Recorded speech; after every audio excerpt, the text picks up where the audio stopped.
Isip mo lang yan. Kasi ang pagmamahal nila para sa iyo. Kanino ang pagmamahal?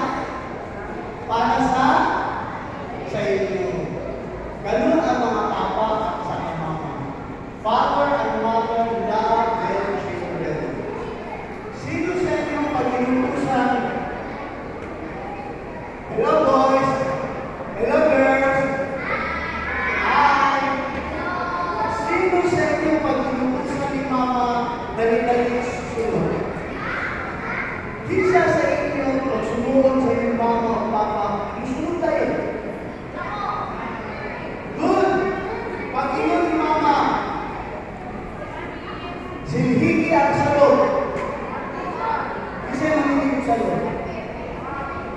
Pag-ingon ni mama, paghimasa na tayo, natulog na tayo.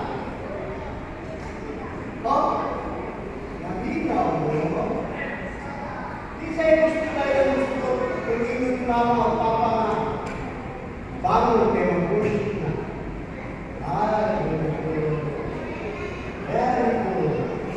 Pag-ingon ni mama o ni papa, magdalik tayo sa badulong, mamimata, isa yung uliyong tayo.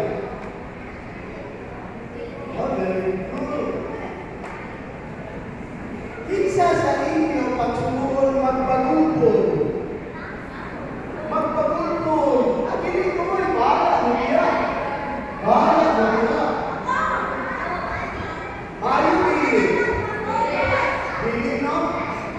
So, unsay mo hapon, pag mayroon ang mga papa, do this thing. Usugon tayo, dili.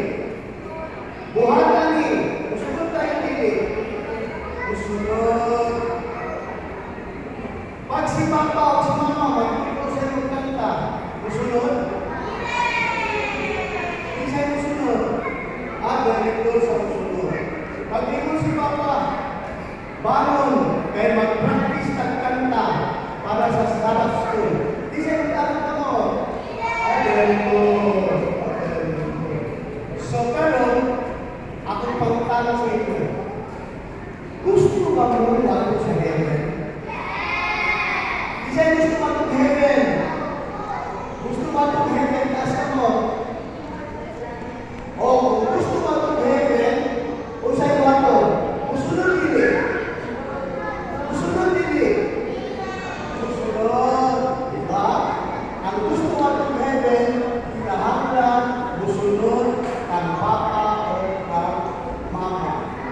Kung magkakita, kung ilalaro ka, ay ilalaro ng tao, makita mo mga angko, mga aunties, kasi kwato.